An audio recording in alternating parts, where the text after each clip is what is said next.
La decisión más sabia que podemos tomar en medio de cualquier circunstancia, sin importar cuán adversa pueda ser, cuán difícil se nos presente, cuán oscuro se muestre el sendero, la decisión más sabia que podemos tomar es ir a Dios buscando su voz. Ir a Dios para que hable a nuestras vidas, para que nos consuele, nos fortalezca y nos revele su voluntad. En estos tiempos, que sin lugar a dudas son tiempos de crisis, de dificultad, debemos ir a Dios. Y por eso en esta mañana quiero invitarles a que juntos escuchemos la voz de Dios. Escuchemos lo que Él tiene para decirnos hoy en su palabra, la revelación de su verdad.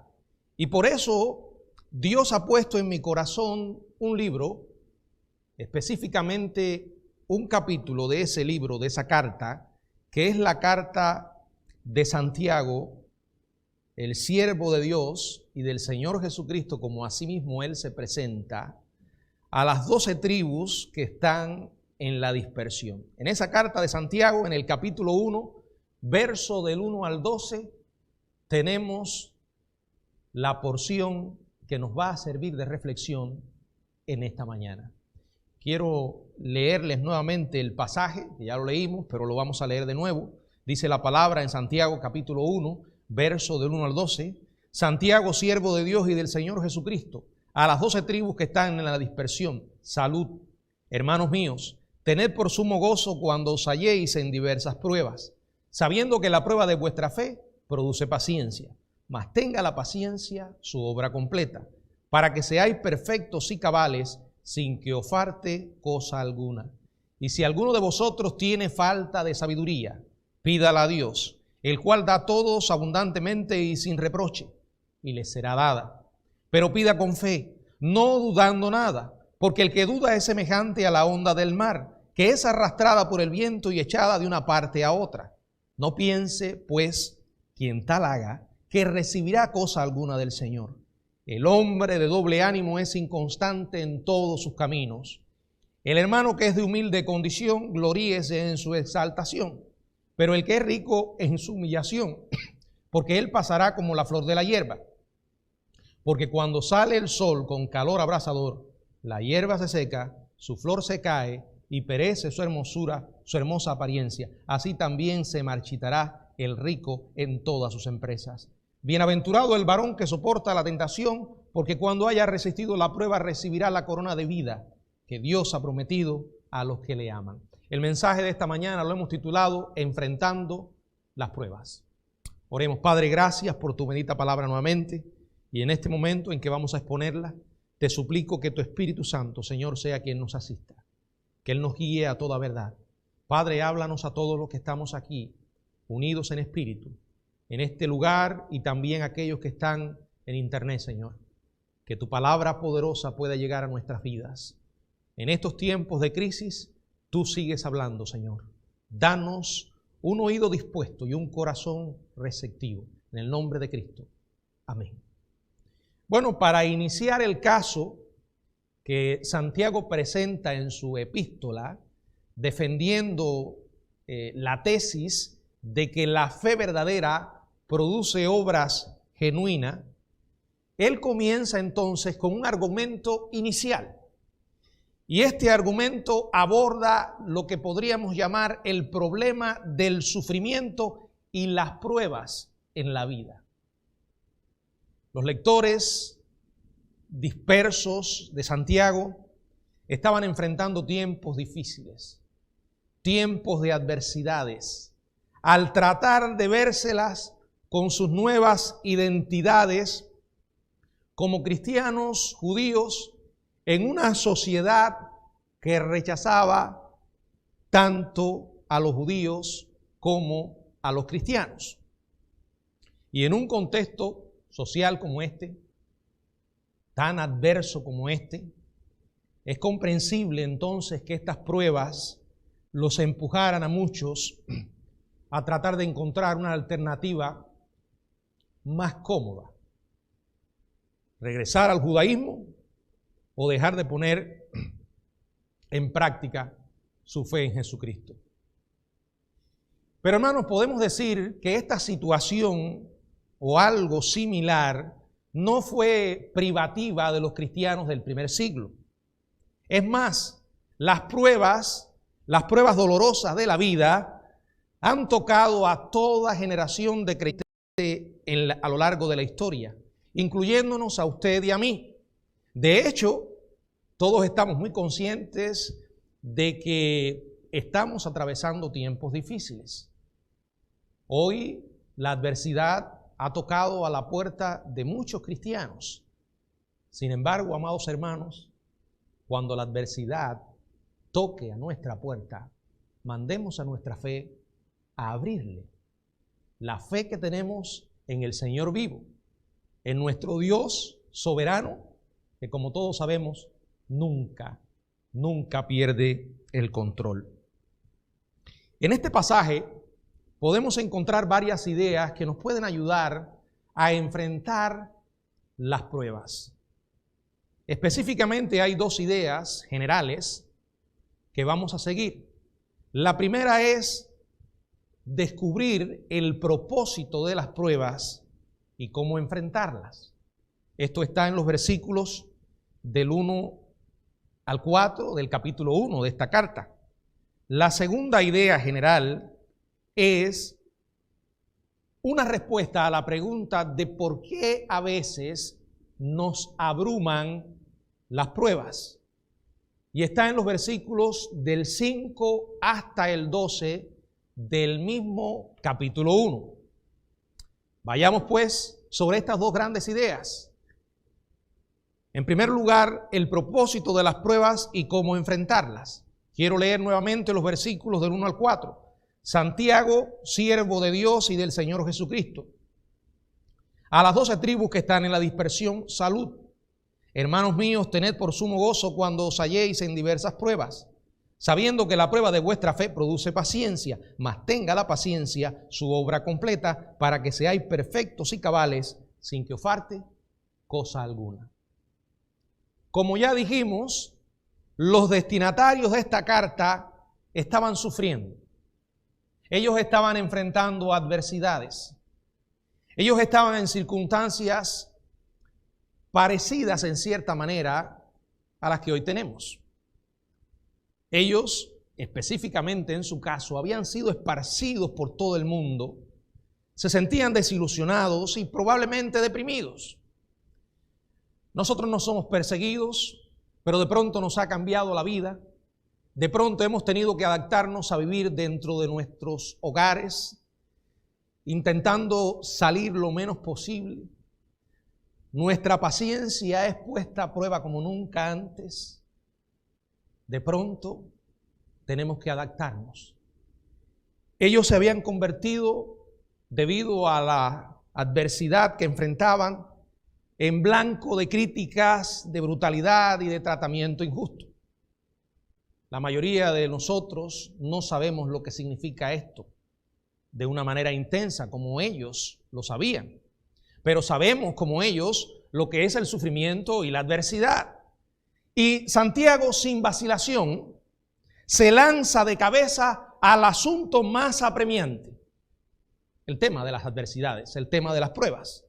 La palabra griega que emplea y que se traduce como prueba puede referirse a pruebas que son un reto a la integridad de nuestra fe, pero también pueden referirse a tentaciones, cosas que apelan a nuestras tendencias a pecar y son un reto a la integridad moral de los cristianos.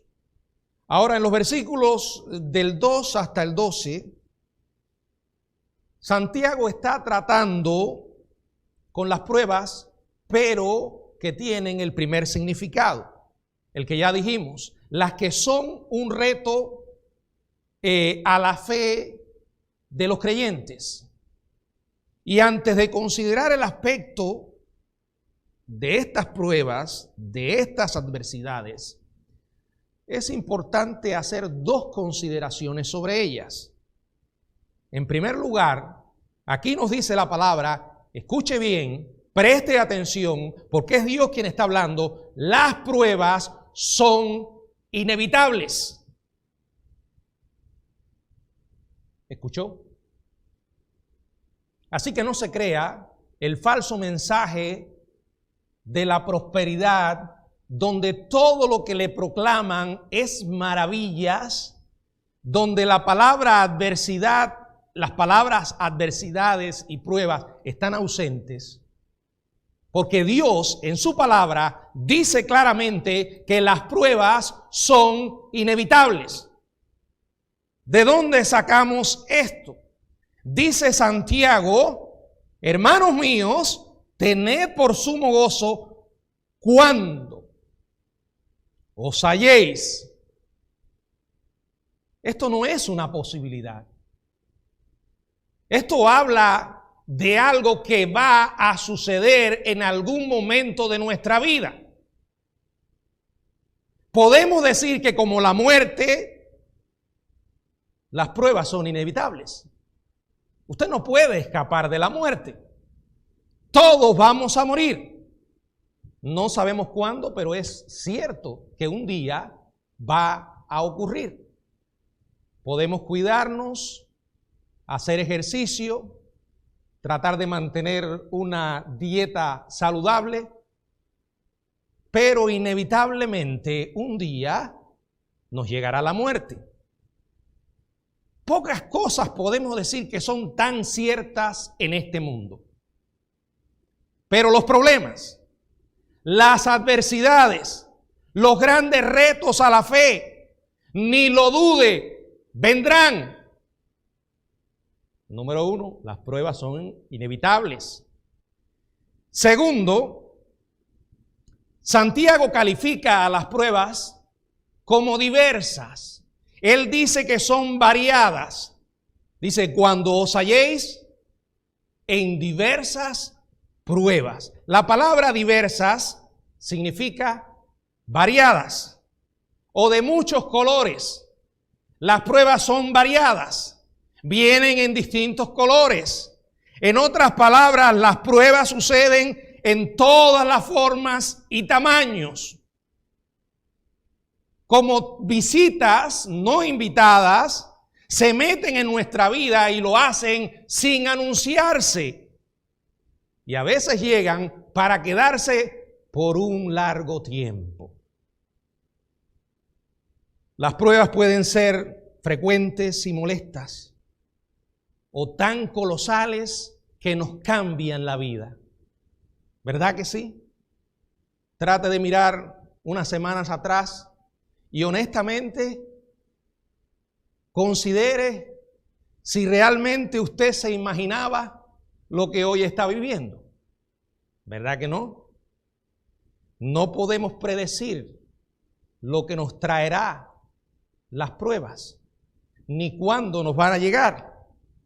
Son inevitables, son diversas. Ahora, ¿cómo funcionan? ¿Cuál es el funcionamiento interno de ellas? ¿Y qué propósito tienen? O mejor dicho, ¿con qué propósito Dios las permite?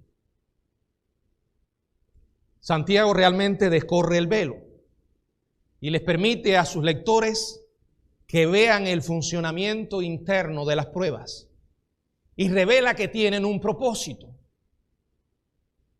Veamos primero que la prueba de la fe produce paciencia. Dice el verso 3, sabiendo que la prueba de vuestra fe produce paciencia. Ese es el resultado inmediato de las pruebas. Algo que todos necesitamos. Porque por naturaleza somos impacientes. Yo no sé realmente usted, pero yo sé que soy impaciente. No me gusta esperar. Y muchas veces Dios nos hace esperar. Prueba aquí se refiere a un medio de autenticar algo. La imagen es similar a la de un minero que muerde una pepita de oro para probar su calidad. Dios aplica pruebas específicas a cada uno de sus hijos para evaluar nuestra fe, para revelar nuestro verdadero carácter, quiénes somos realmente. Y por cierto, no somos lo que expresamos cuando las cosas nos están siendo sumamente cómodas. Somos lo que realmente somos cuando la tierra debajo de nuestros pies se abre. Cuando el peso de una adversidad nos golpea y nos pone de cara al suelo. Ahora, si analizamos lo que dice aquí, sabiendo que la prueba de vuestra fe, noten que el objeto de la prueba de Dios es su fe y la mía. No se le ocurra imaginar a nuestro Dios como una especie de científico loco que trata de quebrantar a sus súbditos con torturas. Nuestro Dios no siente placer con vernos sufrir. Ese no es el Dios de la Biblia. Más bien podemos pensar en nuestro Dios como una especie de entrenador que nos observa, que sabe qué músculos debemos desarrollar, que conoce perfectamente qué dieta debemos seguir y qué horario observar a fin de que se puedan alcanzar los mejores resultados.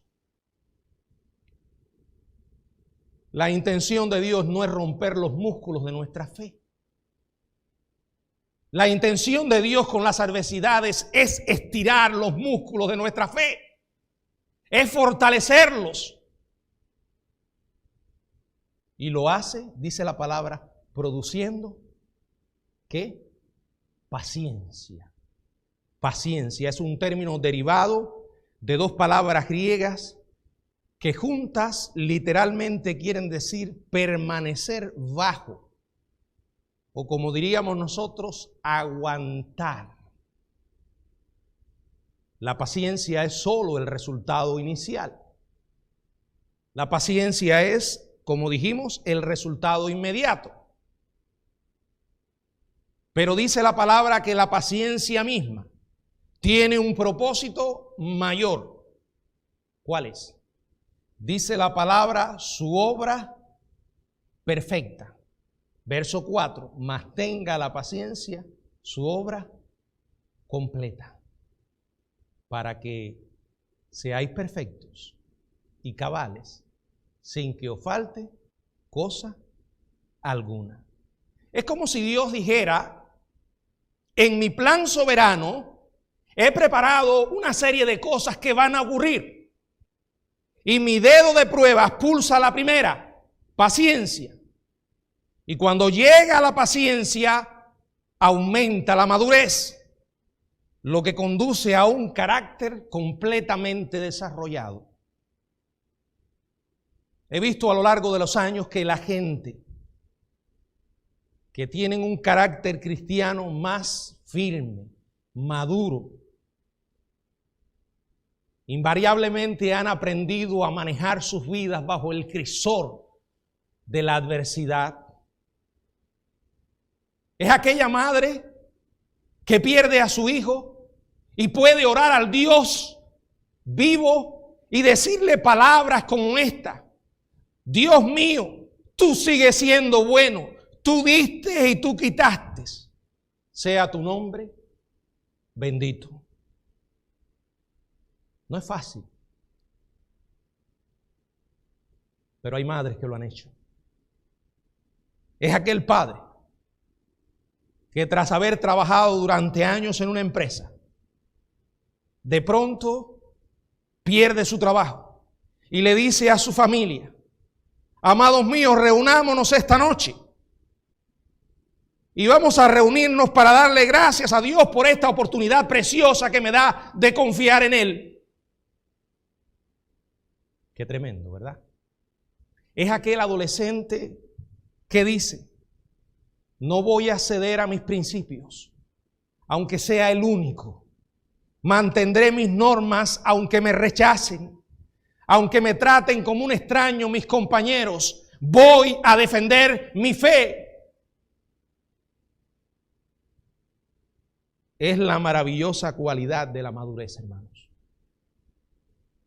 Miren a alguien a quien la vida le ha sido muy fácil, a quien el camino que ha transitado le ha sido muy cómodo, y estará viendo a alguien inmaduro, una especie de pelele espiritual. Ahora mire a alguien que ha estado en el fuego. Mire a alguien que sabe lo que es llorar y usted estará mirando a un cristiano maduro. Esa es integridad, eso es entereza que surge cuando pacientemente esperamos. Yo sé que la mayoría de nosotros quisiéramos salir hoy mismo, lanzarnos a la calle, dejar atrás el pasado, comenzar a acercarnos a las personas, porque el aislamiento nos daña. Somos seres gregarios, nos necesitamos unos a otros. Por eso, aunque tenemos un teléfono, aunque tenemos internet, redes sociales, por eso, aunque algunos han mudado sus camas para estos lugares, necesitamos a otros seres humanos. Yo no me puedo adaptar a hablarle a una cámara, aun cuando sé que detrás de esa cámara están mis queridos hermanos. Los necesito y ustedes a mí. A pesar de nuestros defectos, de nuestras personalidades variadas y de nuestros caracteres distintos, a veces, a pesar de que cuando nos acercamos demasiado nos pinchamos, nos necesitamos unos a otros. Y quisiéramos que esto pasara y pasara rápido. Pero escuche bien, Dios no solo tiene su voluntad, sino que Él tiene su tiempo. Y nos hace esperar con un propósito. El reloj de Dios no trabaja de acuerdo a nuestra agenda. Él es el Rey. Y tenemos que adquirir paciencia, aunque esperar no sea fácil. Pero saben, si hacemos su voluntad, Él nos muestra la mejor manera de hacerlo. Y por eso está la gran pregunta: ¿cómo enfrentar las pruebas? ¿Cómo podemos los cristianos hundidos hasta el cuello en problemas remontarnos por encima de las adversidades sin renunciar, sin darnos por vencidos ni quedarnos en medio del camino? Aunque muchas veces pensamos que lo que nos está ocurriendo a nosotros es lo más grande, se nos olvida que hay otras personas que están peor que nosotros. Miren, amados hermanos, yo como pastor he tenido muchas veces la experiencia de tener que hablar con hermanos para darles consuelo, para fortalecerles debido a las circunstancias tan duras que están viviendo. Y créanme que desde el punto de vista humano muchas veces me quedo impotente. A veces no sé ni qué decir. Por eso me limito en muchas ocasiones a orar y a hacer que esa persona vuelva los ojos al Dios vivo en total dependencia, porque solo Él puede sacarle de la adversidad que tiene. El Señor no nos ofreció un salvoconducto para transitar por este mundo sin chocar con las adversidades. No se nos da un chaleco antipruebas. No, Él dijo: en el mundo tendréis aflicción. Sin embargo, Él nos enseña cómo podemos salir adelante. Primero, porque lo tenemos a Él. Y segundo, si usted sigue los versículos del 2 al 4, aquí se dan órdenes específicas, muy específicas, que quiere Santiago que sus lectores sigan. La palabra de Dios siempre tiene una respuesta. Dice el verso 2: tened por. En otras palabras, consideren. Y en griego tiene un trasfondo interesante. Procede de una raíz que significa conducir o guiar, influencia directora o guía de algo. El término se podría aplicar a una persona al frente de una línea, una persona que encabeza un desfile. Santiago está diciendo que nuestro pensamiento guía debe ser el gozo, detrás del cual todas nuestras actitudes y acciones caen en línea. Dice él, consideren, tened por sumo gozo. Yo sé que cuando alguno lee esto dice, oh, aquí tiene que haber un error. ¿Cómo a este hombre se le ocurre estar hablando de gozo cuando también está mencionando las adversidades? Eso tiene que ser un error. No, no es un error. Dios nos está enseñando algo que nosotros sabemos, que el gozo del cristiano no depende de lo que nos ocurre. Es algo que existe como resultado de una relación con Dios. Puede que las cosas no marchen como esperamos. Es más, puede que las circunstancias no sean lo más adverso que podamos imaginar. Pero eso no puede robar nuestro gozo. Segundo, Santiago usa el gerundio en el presente al decir sabiendo. Verso 3, sabiendo. O sea, es una manera de decir a sus lectores cómo pueden mantenerse gozosos, positivos o incluso tranquilos en medio de las pruebas. Primero dice, tengan por sumo gozo. Y ahora nos dice cómo podemos hacerlo. Cómo podemos mantenernos gozosos, positivos, incluso tranquilos en medio del caos. ¿Cómo? Dice sabiendo, o sea, es algo que conocemos, no es algo que sentimos, no es algo que pone énfasis en las emociones y los sentimientos. Porque si usted se pone a oír todo lo que la gente dice y a mirar todo lo que se publica, se va a trastornar. Probablemente tenga que llamar al 911 para que le ingresen en un hospital psiquiátrico. Porque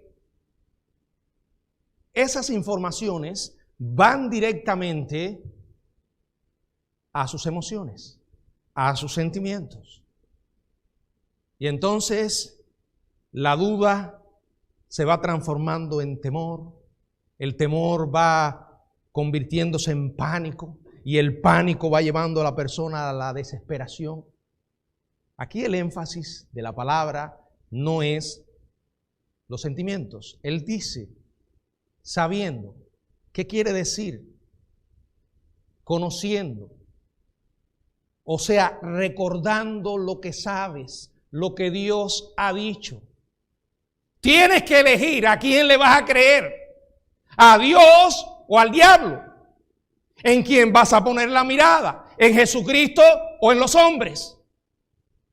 Tienes que elegir en recordar lo que Dios te ha dicho y creerle, o sencillamente creer lo que el hombre dice. Ahora, cuando nos enfocamos en nuestro Dios y en lo que Él ha dicho, hermanos, podemos tener gozo. No solo por lo que Él ha dicho, sino por quién es el que lo ha dicho. Finalmente, Santiago anima a sus lectores y dice, mas tenga la paciencia su obra completa. Verso 4. Esta expresión comunica la idea de que haya cooperación con la obra de Dios. Así como el alfarero usa los dedos para moldear una obra de arte, los dedos de Dios obran mediante varias circunstancias para producir un perfecto resultado de madurez y comprensión en la vida de los suyos. Esa es la obra completa. Aquí le he dejado lo que dice la Biblia. Ahora, no podemos terminar sin ir a la segunda idea general, que como dije, responde a una pregunta. Sí, pastor, está muy bien todo lo que usted ha dicho, sabemos que es palabra de Dios, pero pastor, todavía nos abruman las pruebas. Aunque sé lo que Dios ha dicho y quiero glorificarle, cuando la intensidad del dolor es grande, me siento abrumado. Vamos a responder a esta pregunta como dice la palabra, en los versos del 5 hasta el 12.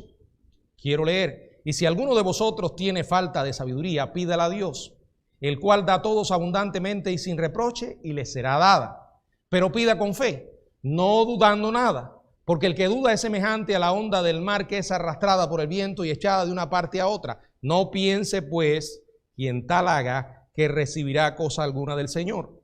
El hombre de doble ánimo es inconstante en todos sus caminos.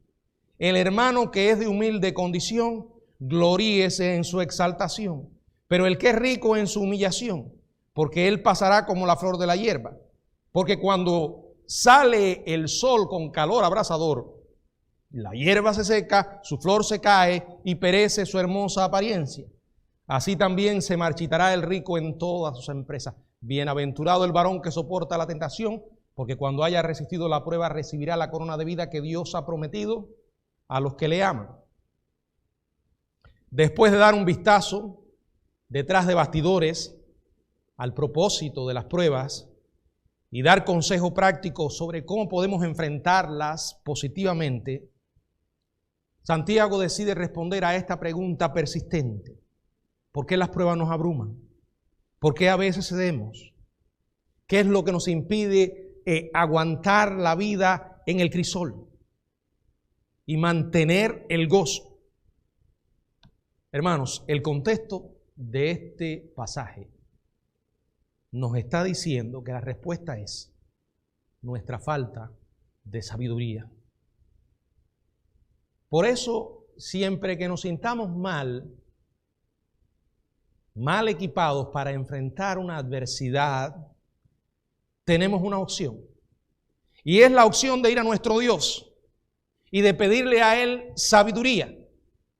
Ahora, en el contexto que estamos considerando, la sabiduría se puede definir como la capacidad, escuche esto, la capacidad de ver la vida desde la perspectiva de Dios. Eso es ser sabio. Ver la vida desde la perspectiva de Dios, no desde la perspectiva de los noticieros CNN, Telemundo, Univisión, Fox o cualquier otra cadena de noticias. No es ver la vida desde la perspectiva de médicos, especialistas. Ellos nos pueden dar buenos consejos y debemos tomarlo en cuenta y seguirlos si son sabios. Pero escuche esto, usted y yo no podemos mirar la vida desde una perspectiva puramente horizontal, porque vamos a llegar a la conclusión que llegó ¿quién? El predicador Salomón en el libro de Eclesiastés, y por eso repitió tantas veces: vanidad de vanidades, todo es vanidad. Ser sabio es ver la vida desde la perspectiva de Dios. Santiago dice que esta sabiduría, ¿saben cómo llega? A través de la oración. Y si alguno de vosotros tiene falta de sabiduría, pídala a Dios, el cual da a todos abundantemente y sin reproche, y le será dada. Puede ser algo tan sencillo como orar así: Señor, estoy en medio de esta circunstancia tan difícil, en medio de esta pérdida. Tú sabes, Padre, que mi corazón está deshecho. Mi corazón está traspasado por el dolor, en medio del fracaso. Señor, pido tu sabiduría. Escuche, decirle a Dios: Señor, ayúdame primero a ver desde tu punto de vista lo que está pasando. Y luego, mi Padre Celestial, te pido que me des fe para no darme por vencido. Eso es pedirle a Dios sabiduría en medio de las adversidades. Yo sé que cuando estamos abrumados es difícil ejercer fe. Así como una falta de sabiduría puede hacernos que nos sintamos abrumados, una falta de fe puede llevarnos a que nos rindamos. Santiago nos está refiriendo en el verso 6 a la fe que salva. tiene en mente la fe que sostiene, el tipo de fe que nos permite seguir adelante. Es el tipo de fe que nos permite alinear nuestra voluntad y nuestra actitud a la perspectiva de Dios. Es el tipo de fe que nos permite abandonarnos a Dios y en su mano poderosa. Ahora, lo opuesto a la fe, ¿qué es? La duda. Santiago compara el que duda con las olas del mar que son empujadas por el viento. Una persona así, dice el verso 8, es inconstante. Su vida está marcada por la indecisión. Es una persona de doble ánimo. Esta palabra aparece por primera vez en toda la literatura griega en este libro. Y Santiago incluso tal vez acuñó la palabra. Indica una impureza en nuestra persona interior. O sea, la idea es esta, donde debía haber un solo pensamiento, una sola meta, una sola actitud, una sola devoción, hallamos dos pensamientos en competencia. En consecuencia, una persona de doble ánimo es la que quiere su voluntad y al mismo tiempo quiere la voluntad de Dios. Dice la palabra que una persona así es inestable en todo lo que hace. Haga una pausa y trate de imaginarse lo que le ocurre a un individuo así, un individuo indeciso, cuando se enfrenta con una prueba de 2 cañones en su vida. Leamos Santiago, dice el verso 9, hermano, el hermano que es de humilde condición, gloríese en su exaltación, pero el que es rico en su humillación, porque él pasará como la flor de la hierba. Porque cuando sale el sol con calor abrasador, la hierba se seca, su flor se cae y perece su hermosa apariencia. Así también se marchitará el rico en todas sus empresas. Bienaventurado el varón que soporta la tentación, porque cuando haya resistido la prueba recibirá la corona de vida que Dios ha prometido a los que le aman. Hermanos queridos, la realidad es que las adversidades golpean tanto a los ricos como a los pobres.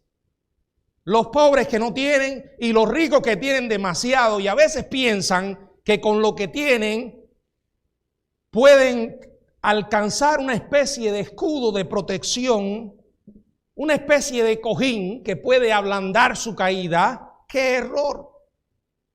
La sabiduría y la fe son tan necesarias para el rico como para el pobre. Para el pobre que sigue aguantando el problema de carecer de las riquezas del mundo. La sabiduría le recuerda que en Cristo somos ricos. Quizás estaba en mente el pasaje de Efesios, capítulo 2, 6 y 7. Y juntamente con Él nos resucitó y asimismo nos hizo sentar en los lugares celestiales con Cristo Jesús, para mostrar en los siglos venideros las abundantes riquezas de su gracia en su bondad para con nosotros en Cristo Jesús. Pero para los ricos, las peores pruebas vienen cuando pierden sus riquezas. Hay personas que, yo quiero decir algo, no es malo tener dinero. Lo malo es el amor a esto. El poner nuestra confianza final en el dinero, en las riquezas. Porque cuando éstas se van, cuando llegan las adversidades que no se pueden solucionar con dinero, ustedes han visto las noticias. Se enferman tanto los pobres como los ricos. El coronavirus no discrimina. Usted ve las noticias de gente que son millonarios y están enfermos. Y algunos llegan a morir. Y el dinero se les vuelve algo inútil. Inútil, porque la vida es frágil, hermanos. Y es frágil para el rico y para el pobre. El rico puede tener una mejor calidad de vida, digamos, darse privilegios que un pobre no puede. Pero su vida sigue siendo frágil. Dice el capítulo 1, verso 10, recordándonos acerca de la fragilidad, pero el que es rico en su humillación, porque él pasará como la flor de la hierba. Dice la palabra que se marchitará en todas sus empresas, porque cuando sale el sol con calor abrasador, el sol ha salido y está abrasando, su calor se está sintiendo y todavía no ha dejado de calentar. La temperatura sigue aumentando porque el Dios soberano no solo tiene control de la adversidad, sino de la intensidad que va a tener. Y Dios sigue apretando la tuerca. Todavía somos tan soberbios que creemos que podemos manejar lo que está pasando. Dios le está hablando al hombre y el hombre no quiere escuchar.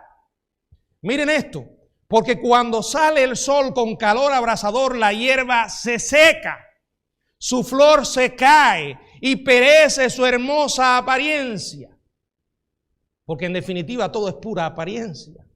Así también se marchitará el rico en todas sus empresas. No importa de quién se trate. No importa de qué individuo estamos hablando, ni de cuántos millones tenga. No importa de qué país se trate, ni cuán poderoso se crea. En cuestiones de segundo, Dios puede ponernos de rodillas. Dios sabe cómo ganar la atención humana. Dios sabe cómo hablarnos. Nos habla a través de su palabra, pero muchas veces también suele hablarnos a través de las pruebas. Y dice la palabra en Proverbios que somos sabios si escuchamos esas amonestaciones. Pero qué trágico. Mucha gente hoy sigue de espaldas al Dios vivo y confían en lo que tienen. Algunos confían hoy y dicen, bueno, como yo soy joven, estoy lleno de vida y ese virus solo está atacando a los viejitos. Solo los viejitos se enferman y se complican. También se mueren los jóvenes. La vida es frágil para todos. No discrimina. Por eso necesitamos volvernos al Dios vivo, que tiene control de todas las cosas. Y solo en Él está la respuesta. Solo en Él. Ayer escribía en Facebook algo que Dios trajo a mi mente unos minutos en la noche. Dios nos está hablando. La pregunta es, ¿le estamos escuchando? ¿Qué tiene que ocurrir para que el hombre se vuelva a Él? ¿Hasta dónde tenemos que llegar? ¿Es que acaso las cantidades de personas que están enfermas o muriendo no nos cambian?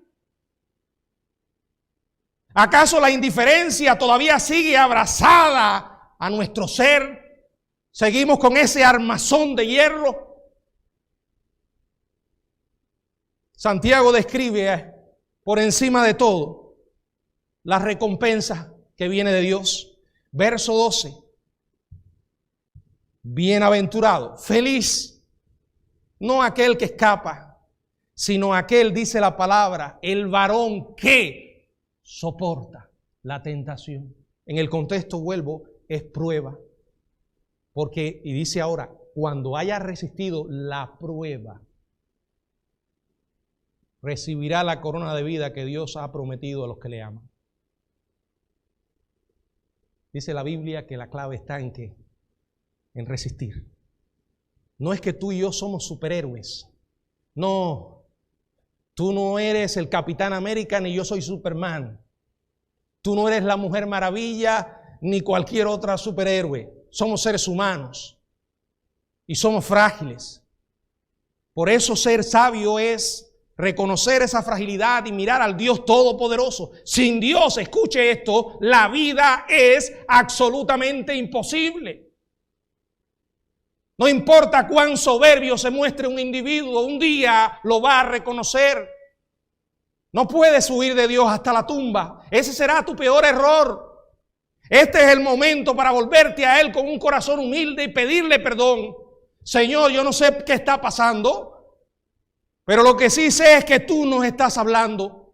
Dios del cielo, perdona mi indiferencia, perdona mi dureza, perdona mi rebeldía. Yo me arrepiento porque soy un pecador. Sé que mis pecados te han ofendido y te ofendieron tanto que llevaste a tu Hijo a morir en la cruz. Cuando miramos el Calvario, miramos cuánto Dios nos ama, pero cuánto aborrece nuestro pecado. Jesús murió, pero dice la palabra que resucitó y está vivo. Él es la esperanza para el mundo. No hay otra. Y con Él en nuestras vidas podemos resistir lo que venga, no importa de qué se trate. Porque dice la palabra que el que resista va a tener una corona. No, el virus no es el que tiene la corona. No es el coronavirus. Aquí dice la corona de la vida que Dios dará a aquellos que le aman. A mí me da paz saber esto. Y más paz todavía, creerlo. No, Dios no nos prometió una vida fácil, pero saben, con Él es posible vivir una vida de paz y de gozo y descansar en su cuidado. No tenemos las cosas bajo control, no las tenemos. No importa lo mucho que se cuide, no importa lo mucho que usted lave la casa, no importa que se quite los zapatos a la hora de entrar, que se bañe 5 veces al día. No importa, busque las mejores máscaras, póngase los mejores guantes. No importa. Al final nuestra vida está en las manos de Dios. Yo no estoy haciendo una apología a la irresponsabilidad, debemos cuidarnos, yo estoy de acuerdo con eso, pero no podemos poner nuestra esperanza final en nada humano. Porque cuando menos lo imaginemos, cometemos un error fatal. Yo sé que me voy a ir de este mundo solo cuando Dios lo determine. Y mejor aún, sé que cuando llegue ese momento, mi vida no ha terminado, sino que realmente comienza. Porque sé a dónde voy y con quién voy. Voy con aquel que dijo, voy a preparar un lugar para ti. Lo estoy haciendo personal, pero lo que realmente dijo, voy a preparar un lugar para vosotros. Y si me fuere y os prepararé el lugar, vendré otra vez y os tomaré a mí mismo para que donde yo estoy, vosotros también estéis. Una promesa gloriosa del Dios glorioso. La pregunta es, ¿la creemos? Es tiempo de tomar decisión. ¿A quién le vamos a creer? ¿Con quién nos vamos? Tenemos que dejar lo superficial y tomar decisiones prioritarias. Volver a lo esencial, a lo básico. Estimado amigo que me estás escuchando, quizás estás frente a esa pantalla o ese celular porque alguien te dijo, hay un predicador loco que va a hablar hoy. Y tú no tenías nada que hacer y te pusiste a escuchar. Déjame decirte que eso no es casualidad. Dios está hablando a tu vida y quiere que tú vuelvas a Él y vuelvas ahora.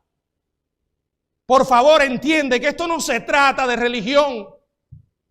Tú necesitas al Dios vivo que te ama y que envió a su Hijo a morir por ti. Necesitas al Dios que no es indiferente a tu dolor. Él sabe lo que estás pasando. Y te está diciendo, hijo mío, ¿hasta cuándo vas a seguir viviendo de espaldas a mí? Habla conmigo, ven a mí, arrepiéntete y cree. Hay esperanza. No importa que este mundo se vuelva como un infierno. El peor estará después de muerto. Y de allí no habrá oportunidad. Habla con Dios ahora. Pídele que te perdone. Búscalo en tus pensamientos y reconoce que lo necesitas. Te lo digo con el amor de Dios. Habla con Él. Pídele perdón y dile, oh Dios, cámbiame. Yo recibo a Jesucristo. Yo sé que Él murió en la cruz, he estado de espaldas a ti todos estos años. Y por cierto, no me ha ido para nada bien. Ahora, Señor, estamos viviendo estos tiempos difíciles y tengo miedo. Miedo por mi vida, miedo por las personas que amo. No sé lo que va a pasar, Señor.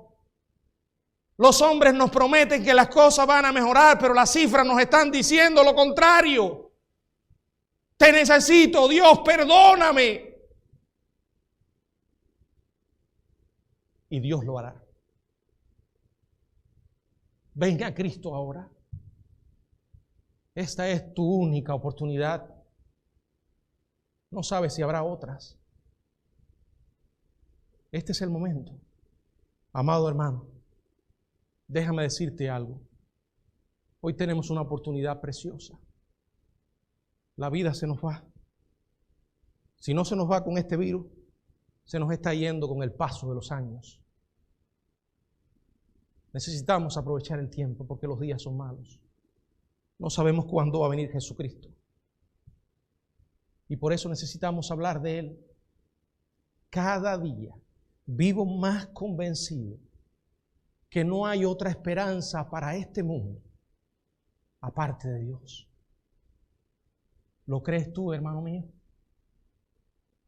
Si lo crees, háblales a todos aquellos con los que te encuentres y con los que te relacionas de Jesucristo. Deja de quejarte. No les transmitas tus miedos. Transmítele tu fe. Contágialos con tu fe. Porque no es tu fe, es en quien has colocado tu fe. Que Dios nos ayude, hermanos, a vivir para Cristo en estos tiempos tan especiales. Que el Señor nos bendiga.